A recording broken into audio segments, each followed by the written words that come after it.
If it grows, you can adjust according to her size. The cubicles are under roof so that they may remain dry and provide shelter to the cows. The roof slopes outward, preventing water to enter the walking area. The post on the side of the walking area normally measures 7 feet above the ground and the other one 6 feet.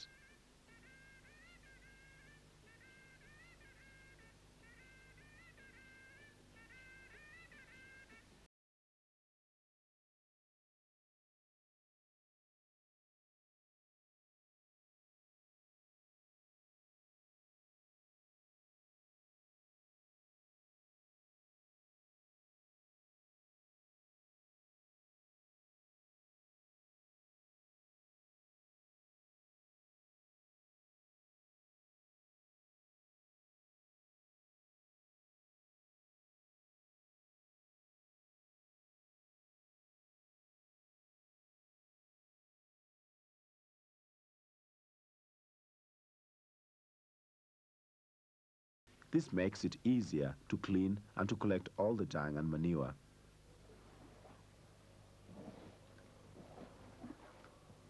A small manure pit with a storage capacity of 2 days should be present. The feed trough should be raised with the bottom about 1.5 feet above the ground. The trough can be made out of wood.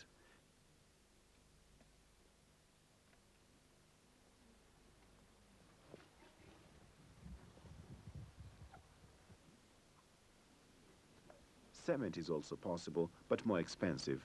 It is possible to make a small roof above the troughs. The feed trough should be wide and low enough for the animal to feed comfortably. In between the feed troughs is the water trough. Once again, it could be made of cement.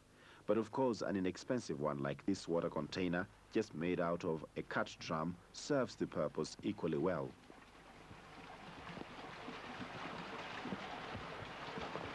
To give all the animals access to water, the separation between cows and heifers starts at the water trough. 1 or 2 mineral boxes should be present in the walking area so that all animals have free access to the salt at all times.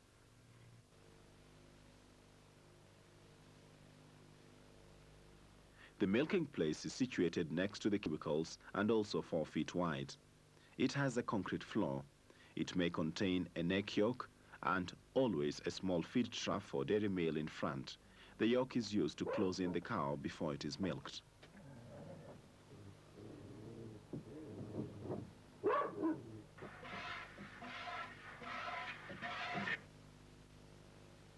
The calf pen is under roof and measures 4 feet by 5 feet.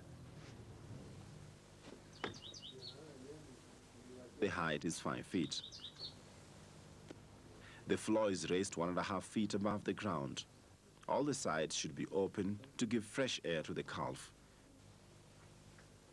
The floor is slated, made of 1 inch by 3 inch timbers with a space of about 1 inch between them. They enable the dung and urine to pass through while the calf is still comfortable.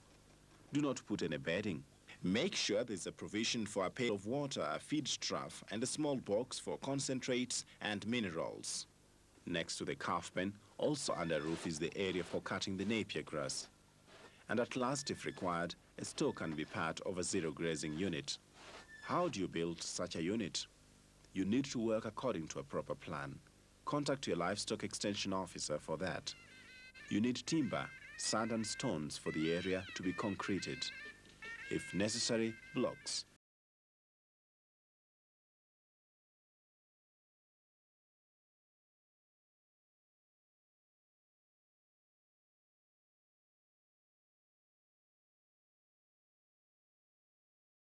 Grazing unit in a convenient place. Before you start the actual construction, it should be pegged out accurately so as to know where all the posts should be placed. Extension officers of the Ministry of Livestock Development are available to assist you with this exercise and to give you any general advice regarding the construction. The zero grazing unit should have straight angles. When you measure a triangle with one side of 3 feet, one of 4 feet, and the last one of 5 feet, you are sure that you have a straight angle. Now you can peg out the next line.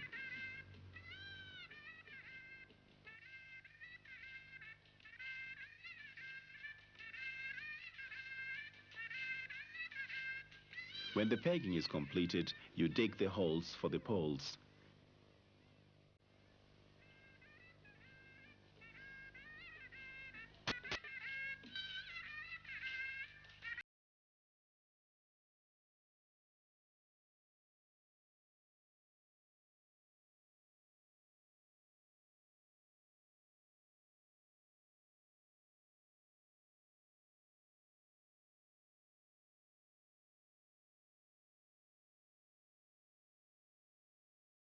Use concrete to put them firm in the soil and to prevent white ants from destroying them. Make sure they're vertical.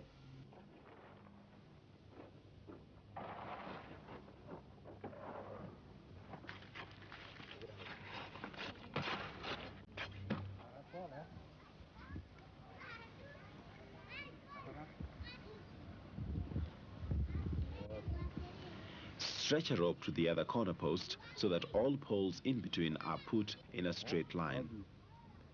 Once all poles are in place, the next stage is to make a frame for the roof.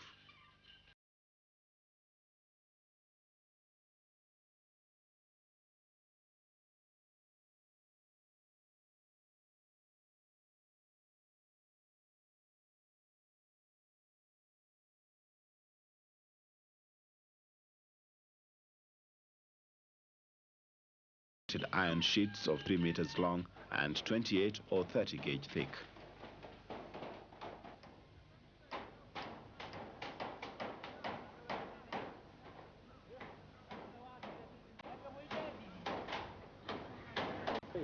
Much attention is required for the floor of the working area where you need to put concrete. Start to make a firm foundation with stones and break them into small pieces so that they will connect well with the concrete. How you mix the concrete for the floor is very important. It is highly recommended to use the formula of 2 wheelbarrows of sand,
then take the mixture to the unit and pour it on top of the stones.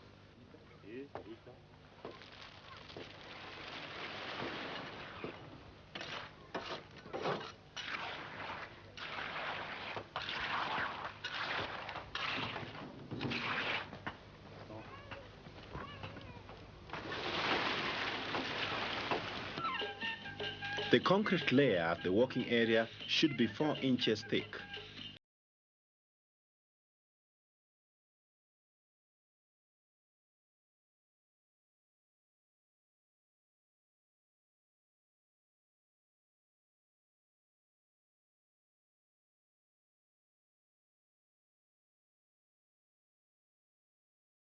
During the leveling, slopes are made towards the middle of the floor. The whole floor should slope outwards so that urine and water flow away from the milking place.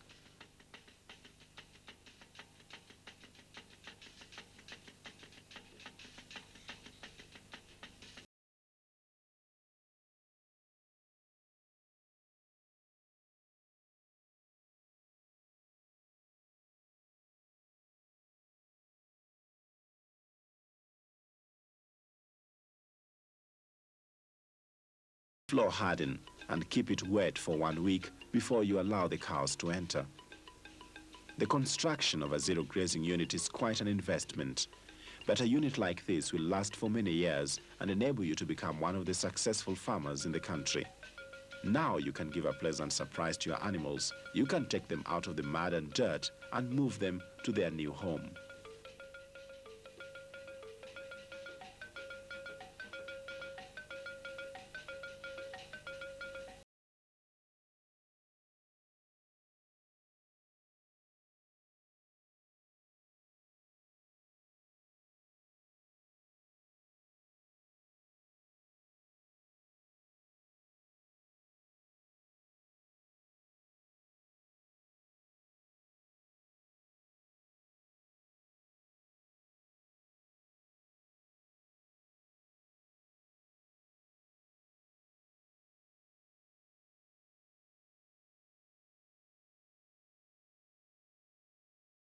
A larger herd of dairy cows can be kept under zero grazing.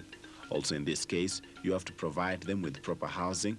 You have to use a different design, but it should be based on the same principle of providing cubicles for the cows.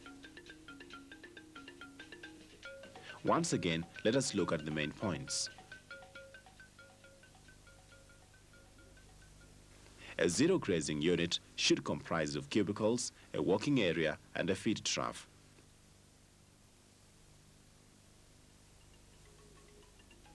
The cubicles should be made of the right measurements so that the cows can rest comfortably but can only urinate and excrete in the walking area.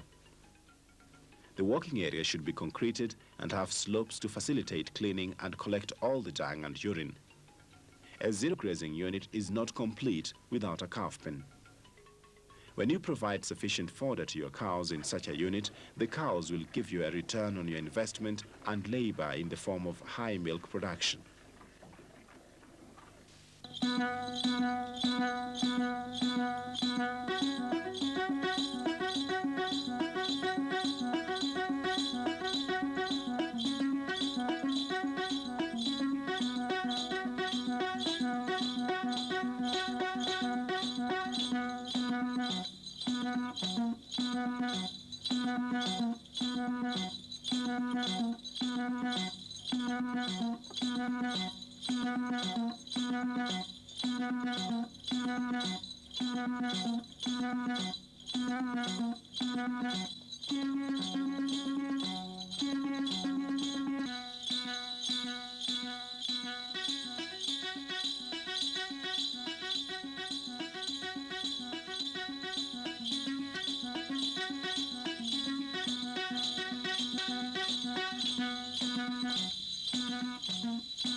There are hundreds of farmers in Kenya who have discovered that by practicing zero grazing correctly, milk production is increased considerably. These farmers are mainly smallholders living in the high and medium potential areas of the country.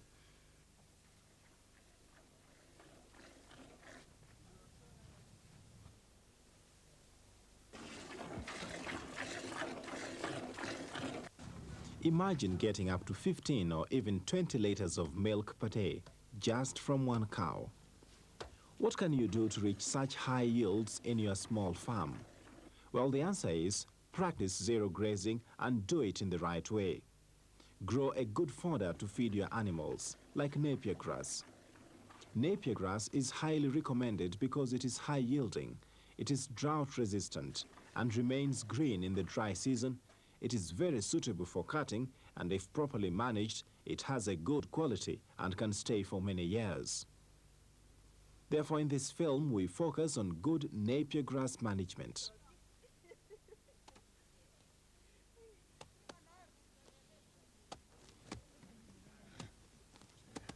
To achieve a good stand of napier grass, the land should be prepared well before planting. You may dig by hand, as this couple in Kericho is doing, or you may plow with oxen, as this farmer in South Nyanza practices.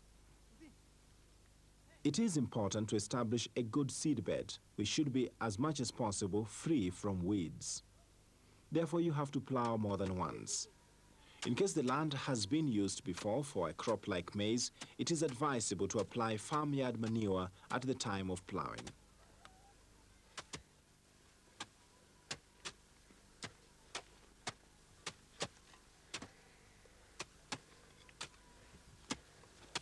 Once the land is ready, the next step is to collect planting material. These can be cane cuttings which are prepared from the stem of overgrown napier grass. These can be collected from bulking plots which are maintained by the Ministry of Livestock Development. Another type of planting material are the root splits. These are parts of napier plants from a previously established field. To establish a new field of napier grass, it is recommended to use cane cuttings as these are easier to transport and require less labor. Root splits from the plants already present in your farm may be used to expand your napier field. Napier grass should be planted in lines. To do this, you require a rope and some pegs.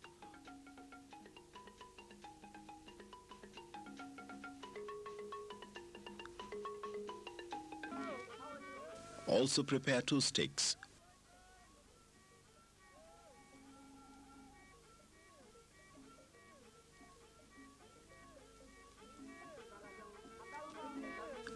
One of 3 feet and one of 2 feet long. In case you use root splits, prepare them in the right way. Each split should have some roots and leaves.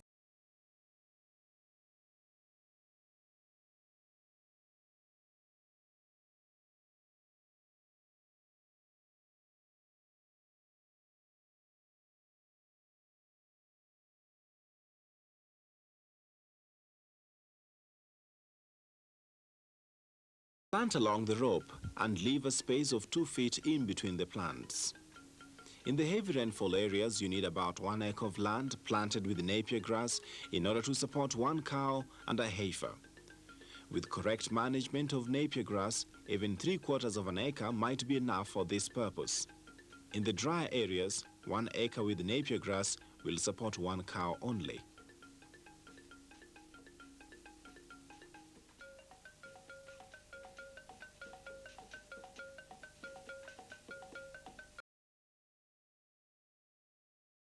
The space between 1 row of planted napier and the next should be 3 feet.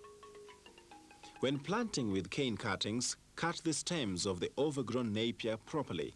You should not use the top leafy part of the plant. Count up to 3 nodes, then cut.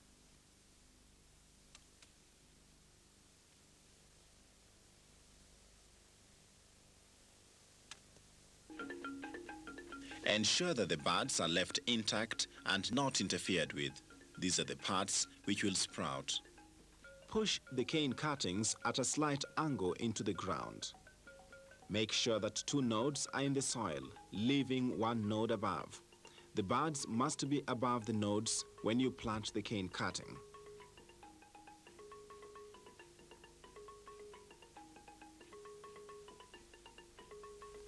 Do not plant the cuttings upright as this farmer is doing, not even measuring the distance between the plants. The production of this napier grass will be very low or nil. Even this way is wrong. The cane cuttings are planted with an angle too wide. This is a mistake many farmers make. You should plant the cuttings with a slight angle to ensure proper sprouting.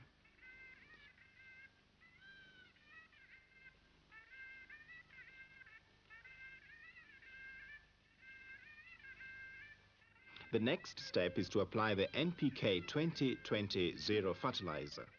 1 bag of NPK 2020-0 should be used for 1 acre.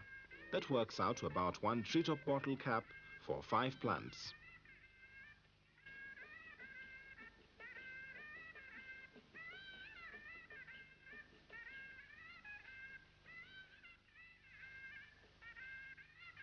As soon as the planted material starts growing, do the first weeding. This is very important to give a fair chance to the young napier plants. Otherwise, the weeds might overtake and choke the napier grass.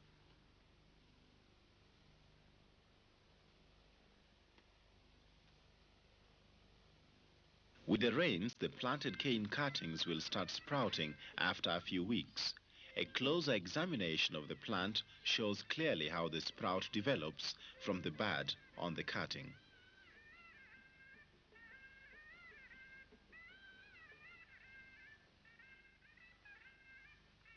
However, some planted material might not germinate. This will cause gaps, which have to be filled by root splits.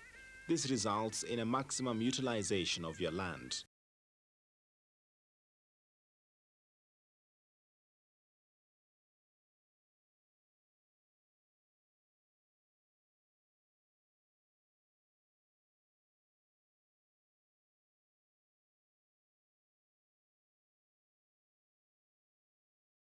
When you carry out all these steps properly, you can cut your first napier grass after 3 to 4 months.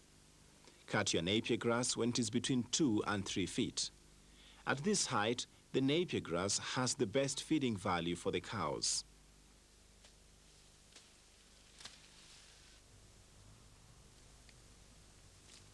When the napier grass is taller than 4 feet, the milk production of your cows will be lower because of a reduced feeding value. When the napier grass has overgrown completely, then hardly any feeding value is left in the grass. Another important aspect of napier grass management is the weeding. A lot of difference can be seen between this weeded and unweeded napier grass.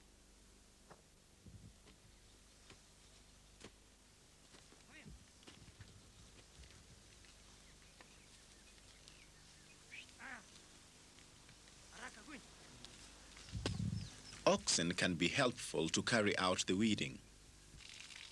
To keep your napier grass healthy and productive, you should utilize the urine and dung produced by your cows.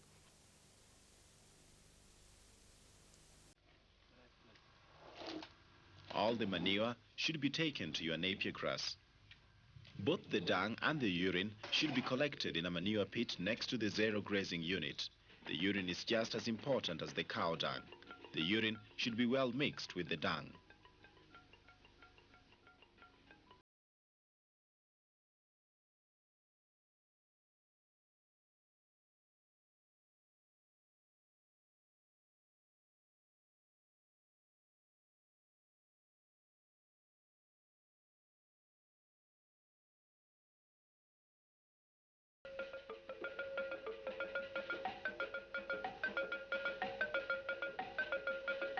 The resulting slurry should then be taken to the napier grass daily.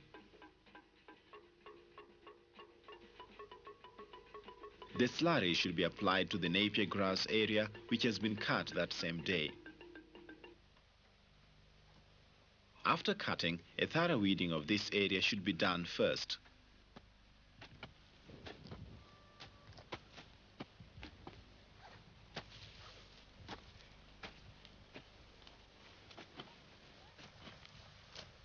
After weeding, you should dig a furrow in which to pour the slurry.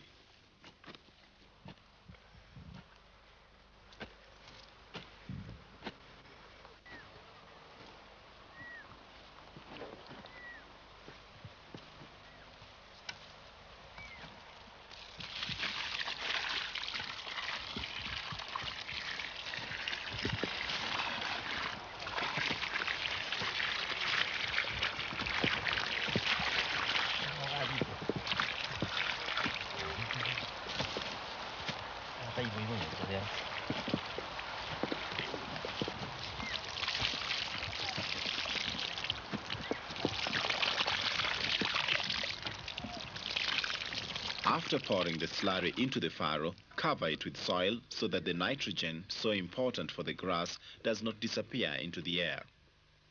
But even the manure is not enough.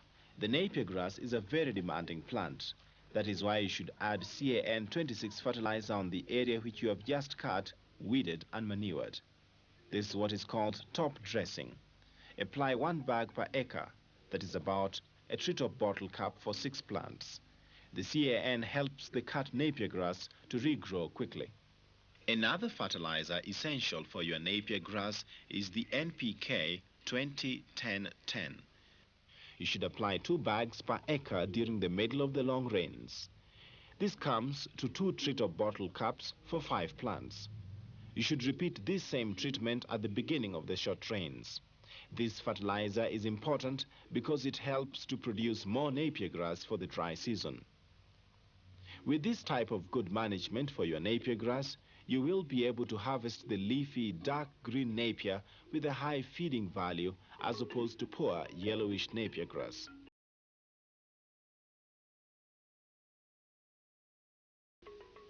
Another way to improve the yield and quality of your napier is to interplant with a legume.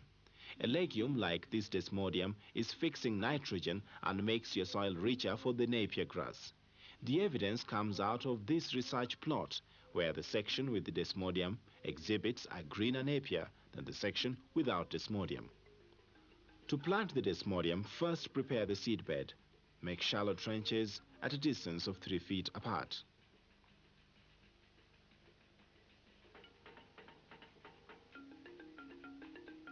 Then you need desmodium seeds, some sugar,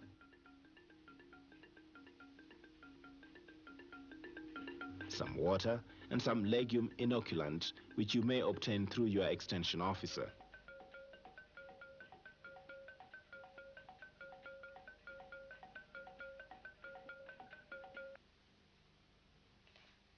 Mix the sugar with the seeds and add some water.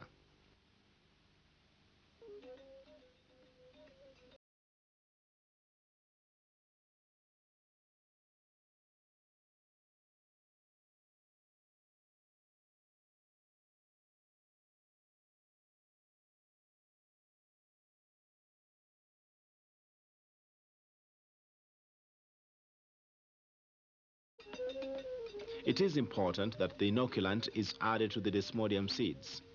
This enables the desmodium to enrich the soil with nitrogen, from which the napier grass will benefit.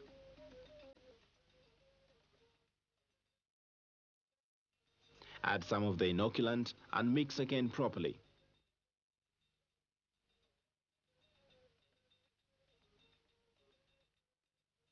Before planting the desmodium, you should apply some phosphate fertilizer like triple superphosphate. Use 1 bag per acre.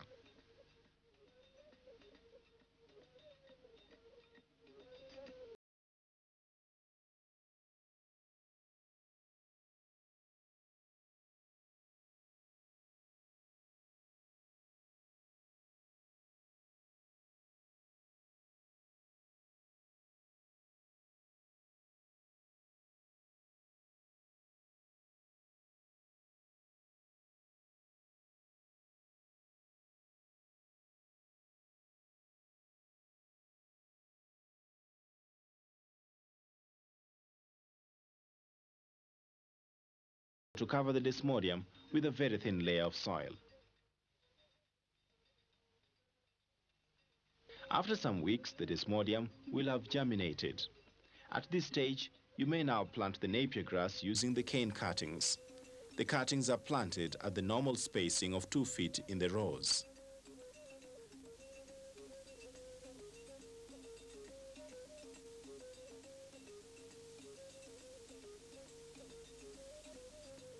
At maturity, you end up with this rich mixture, which is very good for your cows.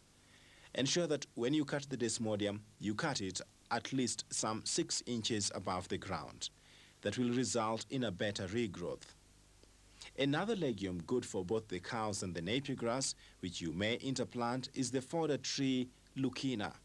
This is a helpful plant, especially in dry and warm areas like Coast and Nyanza provinces.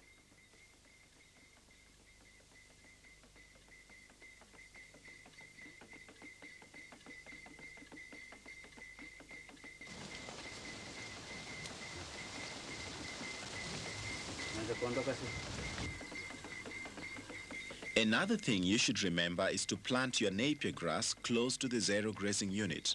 This makes it easier to manure the grass and also to transport the napier grass to the cows. Not like in this case, where the farmer has to come all the way from down the hill with his napier grass. Before feeding the napier grass, it is good to chop it to ensure a maximum utilization by the animals. There are several methods of chopping. An advantage of using the grass when it is 2 to 3 feet long is that it hardly requires chopping. In that case, it can be done easily by panga, or you may use this simple grass cutter. In both cases, ensure that the harder stemmy part is chopped into small pieces. The leafy, softer parts can be left longer for the cows to eat. Of course, it is also possible to use this type of chaff cutter, but this requires a higher investment.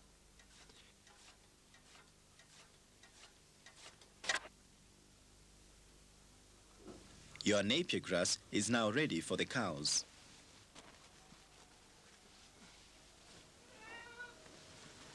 Once again, let us look at the most important aspects. Plant your napier during the beginning of the rains. Plant the napier grass in the right way, at a slight angle to the ground and at the right spacing. Fertilize the planted material. Fill the gaps with root splits. Cut the napier grass at the right height, between 2 and 3 feet, to get the best feeding value. After cutting, weed the same day.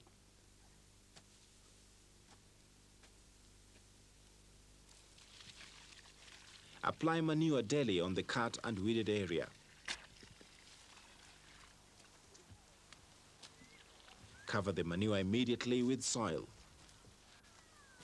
Besides manuring, apply the right fertilizer at the right time.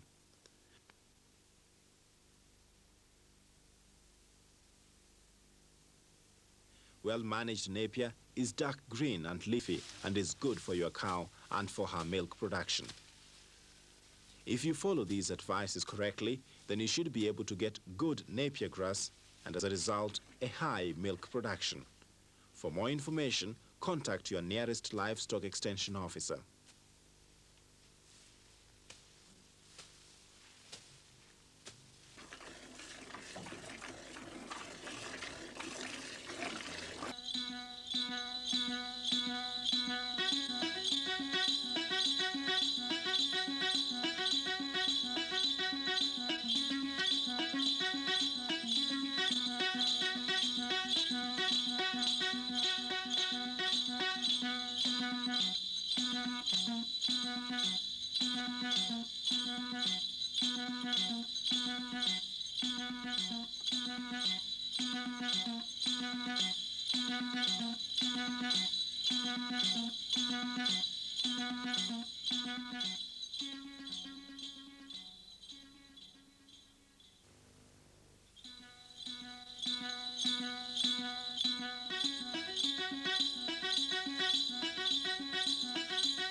The calf of today is the cow of tomorrow. Therefore, it is important to take good care of your calves.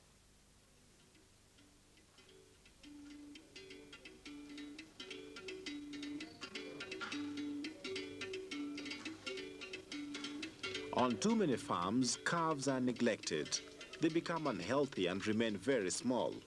At present, 1 out of every 4 calves even dies under these conditions.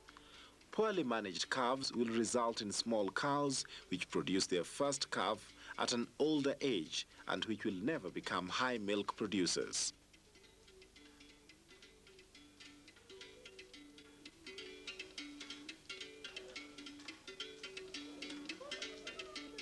These 2 calves already now show a lot of difference in development. Which one would you choose?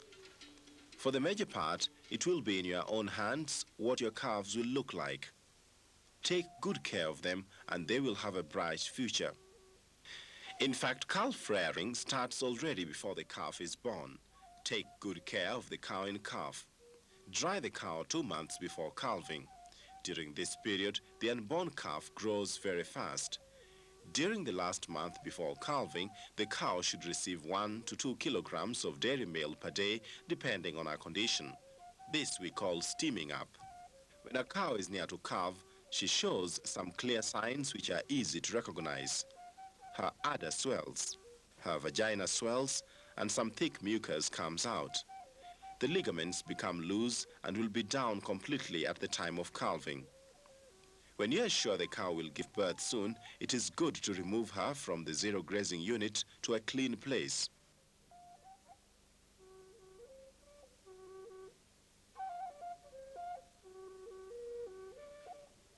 Wash the hindquarters of the cow so that the calf is born in a clean environment.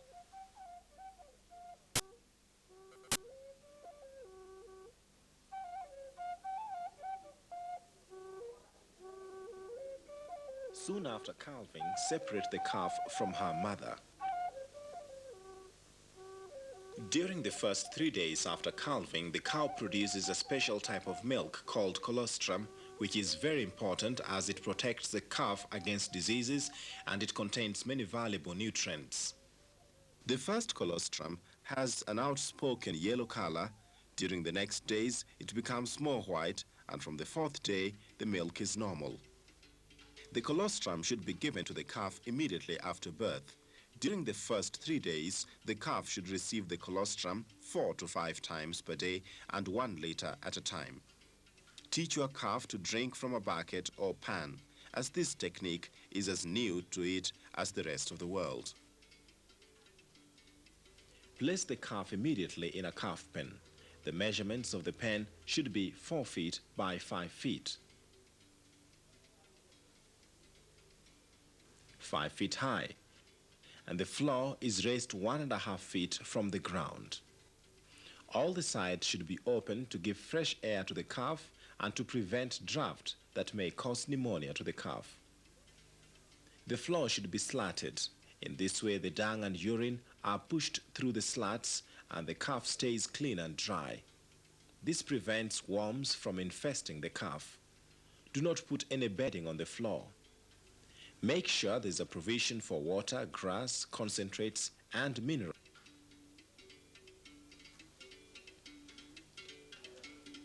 The calf should have access to the fresh water at all times. After the colostrum feeding, when the milk of the cow has become normal, you can start to feed your calf twice a day. Feed the milk direct after milking the cow when it is still warm and measure the milk correctly.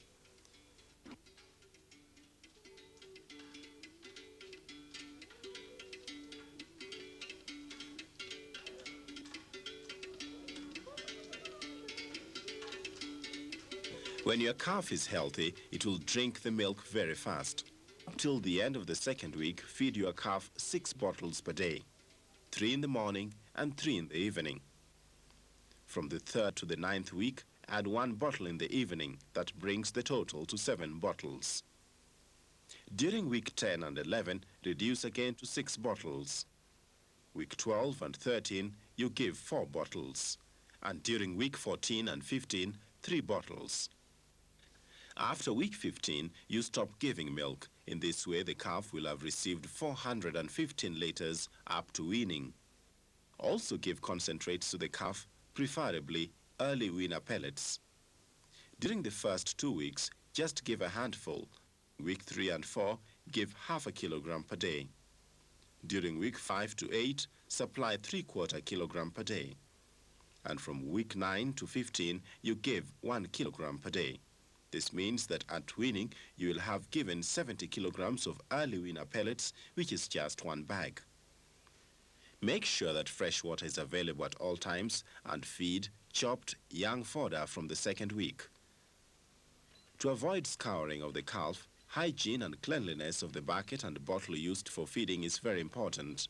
They should be washed directly after feeding. First, rinse the bucket and bottle with clean water to remove the milk residues.